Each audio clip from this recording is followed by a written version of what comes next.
Assalamualaikum warahmatullahi wabarakatuh. I would like to thank you all for watching in my video.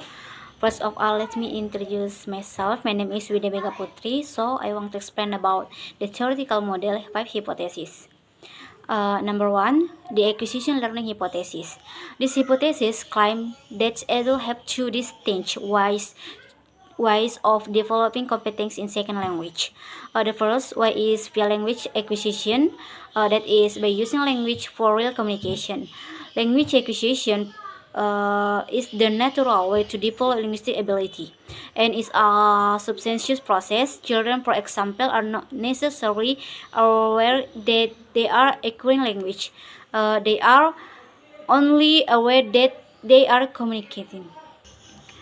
The second way to develop competence in a second language is by language learning. Language learning is knowing about language or formal knowledge of a language, while acquisition is substantious.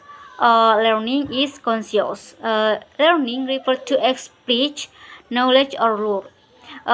Being aware of them and being able to talk about them. This kind of knowledge is from language acquisition, which could be termed implicit. Number two, the natural order hypothesis. The natural order hypothesis doesn't state that every acquire will acquire grammatical structure in the extra sum order.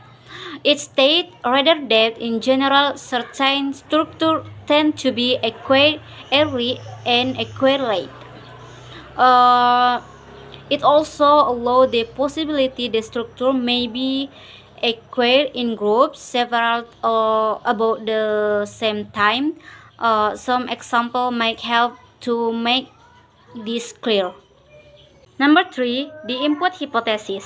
This hypothesis states simply that we acquire not learn language by understanding input that is a little beyond our current level of acquired competence.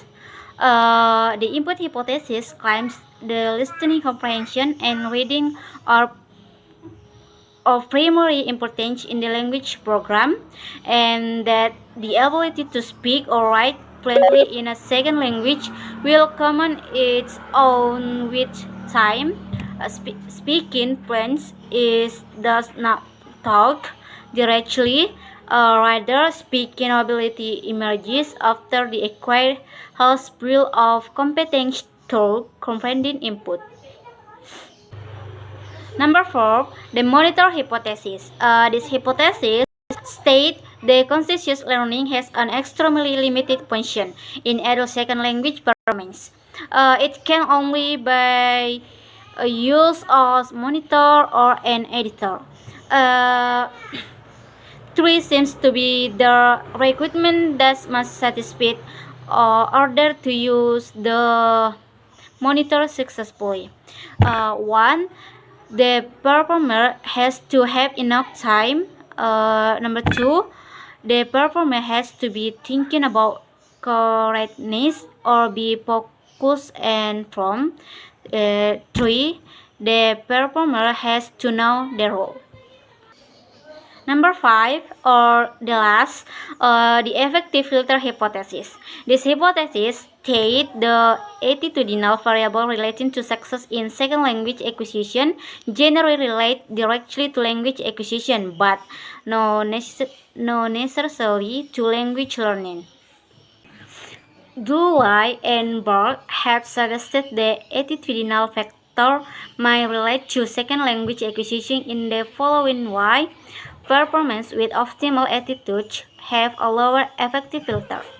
A low filter means to the performance is more open to the input and that the input strike differ. To use Stevik's term, thus having the right attitude might do two things for second language acquire.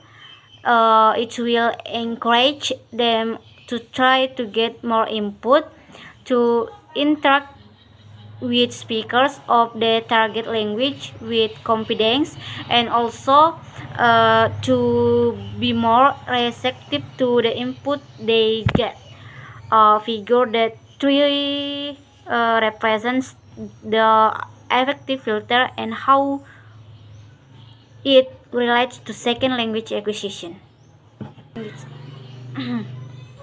Okay, I think that's all. Thank you. Wassalamualaikum warahmatullahi wabarakatuh.